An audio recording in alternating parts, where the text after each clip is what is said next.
Bismillahirrahmanirrahim. Assalamualaikum warahmatullahi wabarakatuh. Alhamdulillah, wassalatu wassalamu ala rasulillah wa ala alihi wa sahbihi wa man tabi'ahu wa mawala. Yang sama kita hormati Kiai Haji Sumarmo Syafi'i Ustaz Wijayanto di Yogyakarta, jamaah pemirsa TV One dimanapun berada. A'udzubillahi minasyaitonirrajim. Walitukmilul iddata, sempurnakanlah jumlah hari bilangannya. Maksud sempurnakanlah itu hanya ada dua saja, 29 hari atau 30 hari. Itulah tugas yang dibebankan kepada badan lembaga, badan hisab dan ruqyah, mengkombinasikan antara hisab, perhitungan angka, ilmu falak dengan ruqyah, dengan pandangan mata. Sumu li ru'yati, berpuasalah kamu ketika melihat bulan hilal, anak bulan. Waqtiru li ru'yati, berhari rayalah kamu juga ketika melihat anak bulan. Fa in ghubbiya alaikum, kalau tertutup awan, fa atimmu, sempurnakanlah 30 hari. Simple, sederhana. Walitukmilul iddata, sempurnakanlah bilangannya. Setelah sempurna 29 atau 30 hari, walitukabbirullah, setelah tampak maka bertakbirlah kamu mengagungkan asma Allah Subhanahu wa taala. Walitukabbirullah, bertakbirlah. Tahmid, alhamdulillah. Tasbih, subhanallah. Takbir, Allahu akbar. Pada saat takbir itu paling tidak ada 5 yang ingin disampaikan Allah Subhanahu wa taala. Pertama, takbir setelah beramal 1 bulan lamanya, salat tarawih 30 malam, salat witir 30 malam, salat tahajud 30 malam, mengkhatamkan Al-Quran sudah khatam, bahkan mungkin ada 2-3 kali khatam, sudah bertasbih, bertakbir, mengagungkan Allah Subhanahu wa taala, merasa diri besar, merasa diri hebat, merasa diri banyak amal, maka pada saat bertakbir itu kecilkan dirimu, karena engkau sesungguhnya masih banyak silap, salah dan dosa. Walitukabbirullah, takbir, engkau kecil, hanya Allah saja yang besar, maka bertakbir mengecilkan diri kita di hadapan Allah. Allahu akbar, Allahu akbar, Allahu akbar, la ilaha illallah, wallahu akbar, Allahu akbar, walillahil hamd. Kecil segala.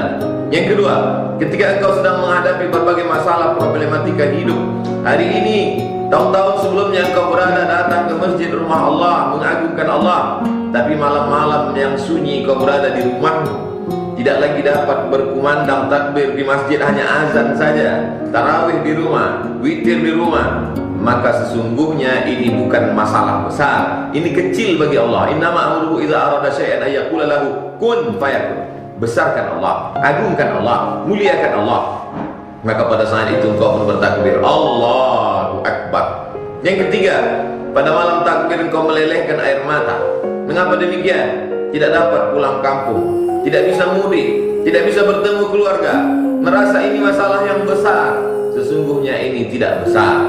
Yang paling besar adalah justru ketika engkau mati menghadap Allah, engkau tidak berjumpa dengan orang yang kau kasihi, karena mereka masuk surga, engkau masuk neraka.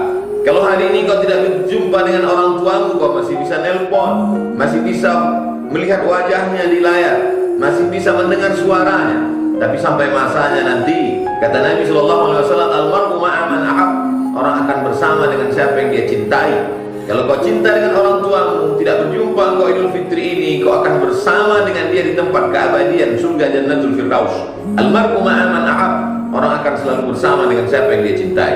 Tapi ketika sampai masanya tauhidmu rusak, akidahmu batal, maka kau tak dapat berjumpa dengan saudara-saudaramu, maka takbir, agungkan Allah. Masalah yang sedang kau hadapi, tidak berjumpa dengan keluarga, tidak pulang kampung, itu kecil, remeh-temeh. Ada yang lebih besar daripada itu. Allahu akbar.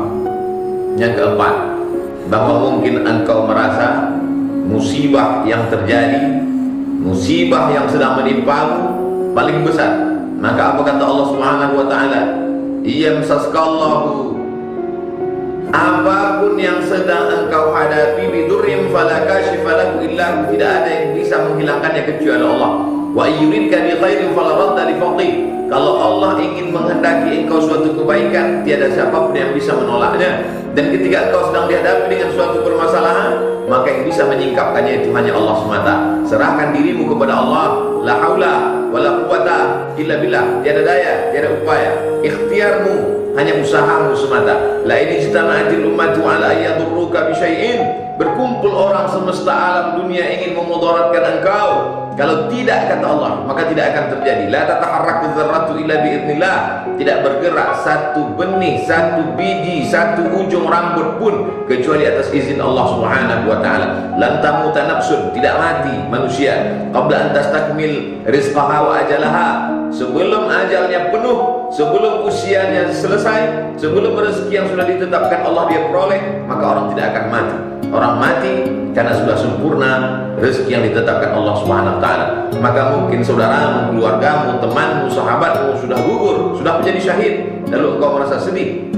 Agungkan Allah. Allahu Akbar. Yang terakhir, yang kelima, datang setan berbisik. Alladzi waswisu fi sudurin nas minal jinnati wan nas, yang selalu berbisik-bisik di hati manusia. Ketika manusia berzikir, dia bersembunyi.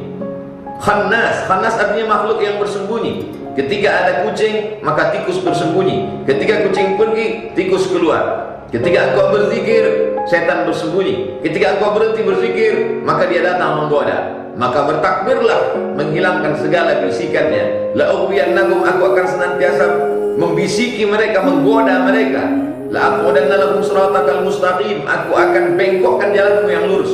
Maka untuk menghalau, mengusir setan ini, bertakbirlah. Air mata boleh meleleh, hati boleh luluh, pikiran boleh kacau, tapi hilangkan itu semua dengan bertakbir mengagungkan Allah. Allahu Akbar. Hanya Allah saja yang besar. Kalau kau besarkan Allah, maka yang selain Allah menjadi kecil. Kalau kau besarkan Allah, maka makhluk menjadi kecil. Kau agungkan Allah, yang lain menjadi hina. Tapi kalau kau kecilkan Allah, maka yang lain akan menjadi besar. Kalau kau kecilkan Allah, maka kau menganggap dirimu besar, jabatanmu besar, ujian yang kau hadapi besar, hartamu besar, kekuasaanmu besar. Tapi kalau kau agungkan Allah, maka yang selain itu akan menjadi kecil. Allahu Akbar, Allahu Akbar, Allahu Akbar, walillahil hamd. Masya Allah, pemirsa yang dirahmati Allah, sebuah pelajaran penting yang baru saja kita dapatkan dari guru yang kita cintai. Betapa ketika kita menghadapi masalah yang menurut kita besar, ternyata dengan membesarkan nama Allah, segala sesuatu yang ada di hadapan kita nampak kecil. Karena kita yakin semua berasal dari Allah dan semua akan kembali kepada Allah. Berbicara tentang Idul Fitri, setiap tahun kita melaksanakan Idul Fitri, setiap tahun kita memperingatinya. Apakah kita sendiri tahu atau paham tentang makna daripada Idul Fitri? Apa sesungguhnya Fitri dalam hal ini? Tetaplah bersama kami Damai Nusaku spesial Idul Fitri yang dipersembahkan oleh Sarung Wadimor, tentu sarung kita.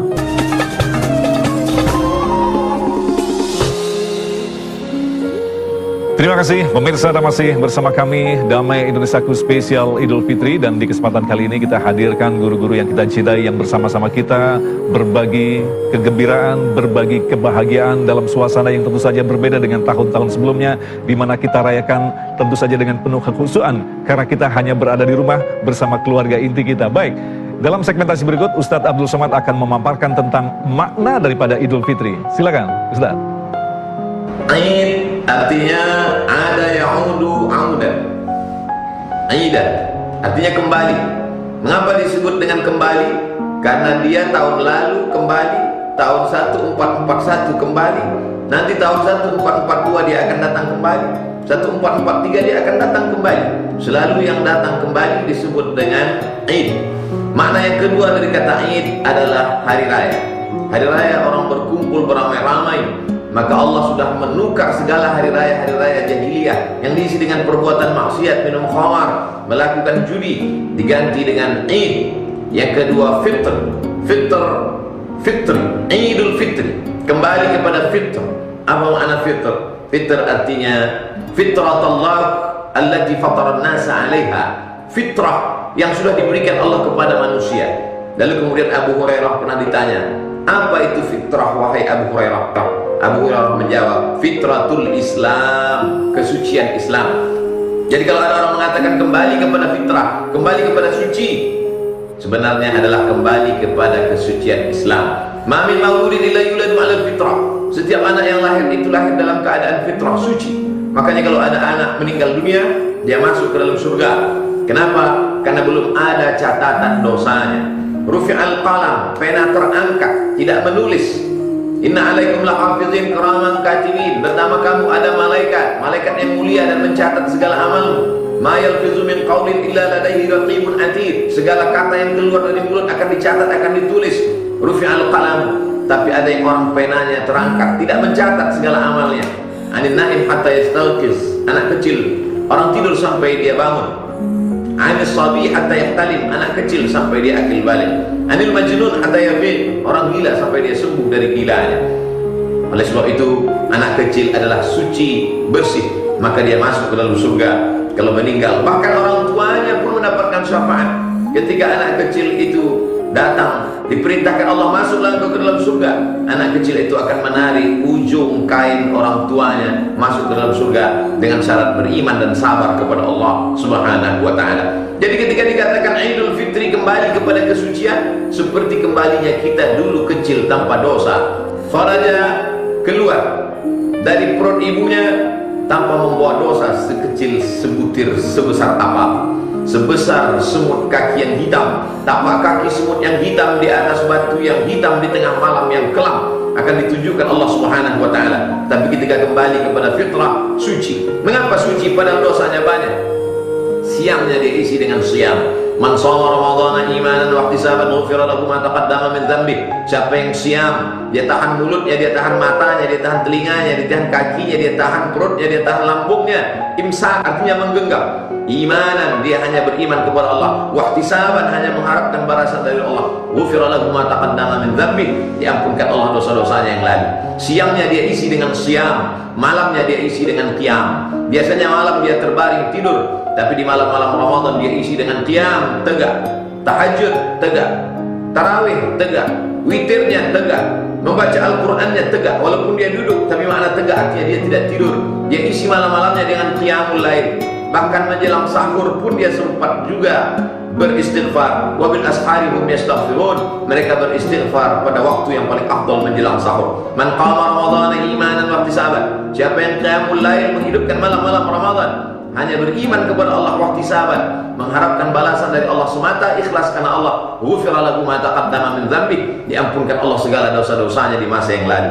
Maka ketika Id kembali dia fitri kepada kesucian sebagaimana sucinya dia dulu ketika lahir, keluar dari rahim ibunya, tak membawa dosa sebesar apapun.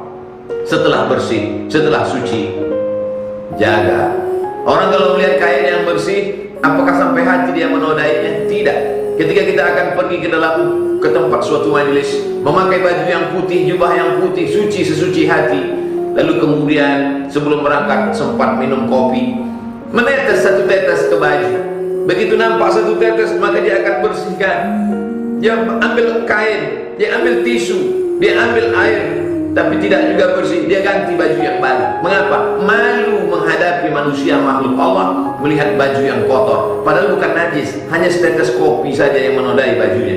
Bagaimana mungkin orang mampu menghadap Allah membawa baju yang kotor dengan berbagai macam dosa? Oleh sebab itu keluar dari Ramadan, maka keluar dari segala silap salah dan dosa. Idul Fitri kembali kepada kesucian, maka keluarlah ungkapan minal aidin wal faizin. Minal aidin, semoga termasuk orang-orang yang kembali kemana? Kembali kepada kesucian. Wal faizin, semoga termasuk ke dalam orang-orang yang menang. Menang melawan apa? Menang melawan hawa nafsu. Maka itu adalah ungkapan doa minal aidin wal faizin, taqabbalallahu minna wa minkum salihal a'mal. Semoga Allah menerima segala amal-amal khataman Qur'annya, salat qiyamul lailnya, puasanya, sedekah berbagi buka puasanya, semua amalnya menjadi ikhlas karena Allah Subhanahu wa ta'ala. Tapi tetap tidak ada angkuh dan sombong dalam hatinya. Kenapa? Karena tetap dia memandangkan takbir sampai khatib naik ke atas mimbar, Allahu Akbar, Allahu Akbar, Allahu Akbar, la ilaha illallah, Allahu Akbar, Allahu Akbar, walillahil haq. Ketika itu terwujud dari mulutnya, tidak hanya lipstik, bukan hanya pemanis di tepi bibir, di ujung lidah, tapi juga merasuk ke dalam hatinya. Tapi manusia ini tetap juga diingatkan, man shoma Ramadan, siapa yang berpuasa Ramadan 29-30 hari, tsumma atba'ahu sittan min Syawal, dia iringi dengan 6 hari puasa di bulan Syawal, kana kasiyamid dahri, maka dia seperti orang yang berpuasa 1 tahun lamanya. 1 tahun 360 hari, berpuasa 30 hari ditambah 36 hari. Man ja'a bil hasanati falahu asyru amsalihha, siapa yang melaksanakan satu kebaikan dibalas 10. 30 tambah 6 36 kali 10 360 hari. Kalau hitung-hitung matematiknya, tapi hikmah di balik itu sebenarnya adalah bagaimana kita menjaga fitrah kesucian. Karena mungkin begitu orang keluar dari Ramadan seperti kuda lepas kandang, makanan dimakan semua, minuman dihabisi semua, bicaranya tidak terkontrol, maka mulailah datang puasa 6 hari di bulan Syawal. Imam Zakaria Al-Ansari dikutip oleh Syekh Atiyah Saqar dalam Fatwa Al-Azhar, siapa yang melaksanakan puasa qadha di bulan Syawal, maka 6 hari dia laksanakan puasa qadha mengganti puasanya yang tinggal kemarin. 6 hari dia laksanakan di bulan Syawal, otomatis maka dia sudah berpuasa sunat 6 hari di bulan Syawal. Ini motivasi bagi yang sulit. Yang paling afdal adalah qadha dulu, setelah qadha barulah kemudian dia puasa sunat. Tapi anda tidak mampu, dia puasa qadha saja, otomatis dia sudah dapat pahala puasa sunat. Ini motivasi supaya kita tetap mengisi Syawal. Syawal berarti peningkatan.